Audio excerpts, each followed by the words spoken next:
Chapter 11 Nona Ouroboros Segue. The mission is over according to the report, right, Hassan? That's right. Both Strikehawk and Grey Raven have done a great job. You want to hear about how they roughed up the enemies on the ship? I only care about the result. That's a shame. I thought you'd be interested. The question I'm more concerned about is whether that ship is now headed for some place we've never been before. I don't know the details, but that place has the same name as the ship, Kowloon. As Nikola asks his question, Asimov walks in through the other entrance and gives his answer. Asimov is wearing the same uniform he wears every day. He keeps moving his fingers as he does calculations in his head. Back to the topic. How much do you know about this Kowloon? About the ship part, you two already know enough.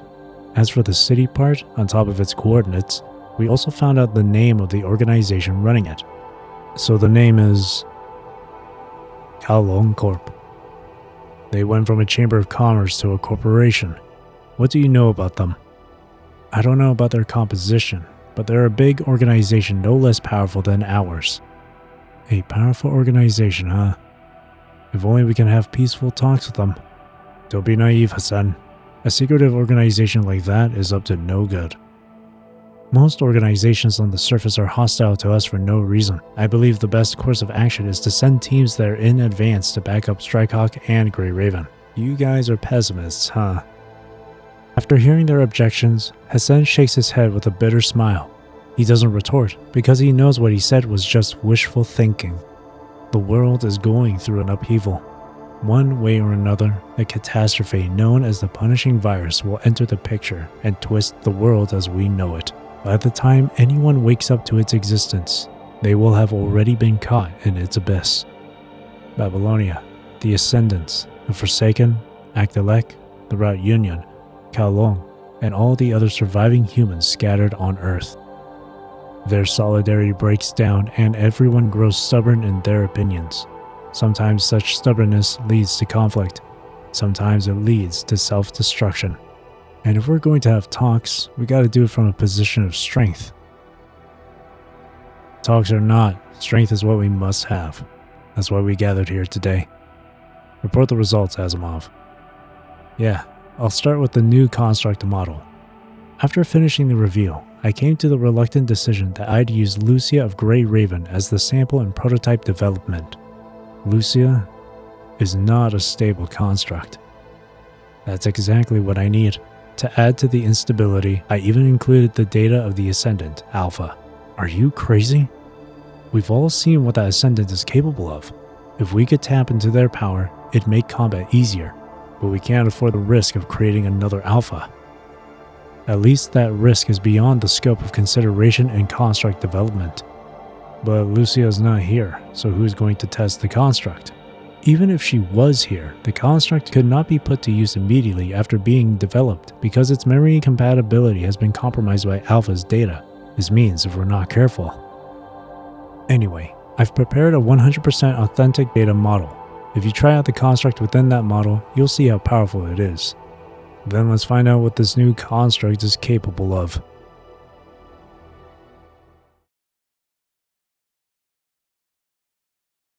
The extra thing I asked you to prepare. How is it coming along, Asimov? Had a few hiccups, still working on it. As you know, the task force classifies combat zones based on their punishing virus intensity. Most people are familiar with the three major categories of combat zones: high, middle, and low, but there's a fourth: dead zones. A lot can be said about dead zones, but to sum it up in one sentence, we can't go in there unprotected. Not even after we get a serum injection. So, in order to protect the mind stability of constructs in dead zones, we've upgraded the link chamber. I will spare you the details about the link chamber. All you need to know, which you already do, is that it's a machine that allows Commandant to command constructs remotely. I heard you've tried remote command on several teams now. Only a handful. And we expect that only Cerberus will adopt the technique in the end. Ever since remote connection was abolished, it has been excluded by military schools from Commandant assessment criteria. As a result, the available sample are few and far between. Most of the registered commandants have no access to the link chamber. Even if they do, the constructs still have their limitations. They can only get to the outermost part of a dead zone. If they try going any deeper, malfunctions occur immediately. So do you mean to tell me that the program has failed, Asimov? Fail is a word I never said and never will say. Me and my technicians are ready to move on to Phase 2. We have plenty of time to pick a commandant, but right now we need to have the constructs overhauled. Overhaul? The way you did with Grey Raven's constructs? Only more radical. I'm going to develop new models that are truly fit for purpose. And how do you plan to do it? Asimov lowers his voice. Only the word corrupted is faintly heard from his mouth. Are you serious? If you approve it, yes. At this moment, Asimov hands over 2 files. One is a report filled with numbers. The other is a Level 2 classified document.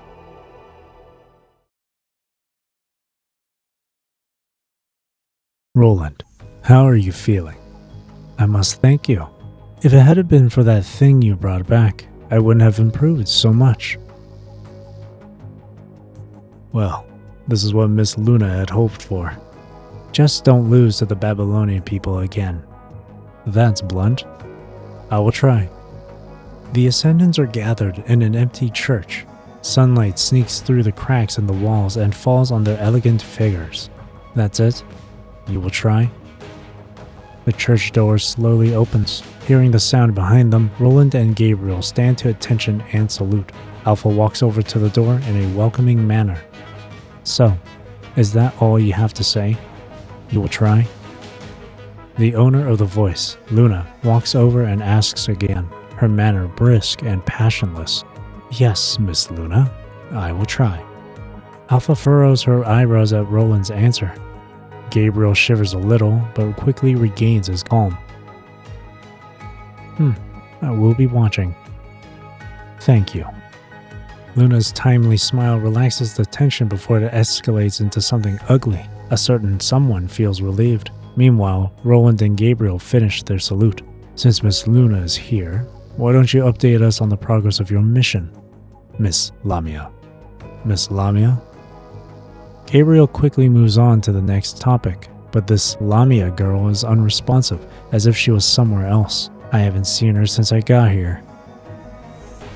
You've been hiding here all along, have you, Lamia? Show up right now, or I'm gonna blow this place up.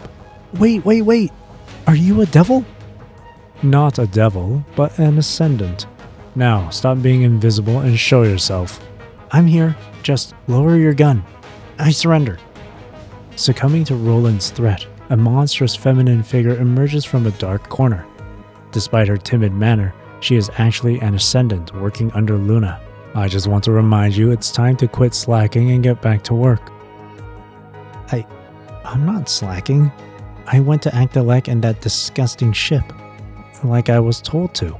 I went into invisibility, only because I don't like crowds. Which is another way of saying slacking off. So, you must have come into contact with certain people, right? Yeah. Anyway, the task I gave you. How did it go, Lamia? Unfazed by the silly farce unfolding before her, Luna unhurriedly walks over to Lamia and asks, about that. I think I failed.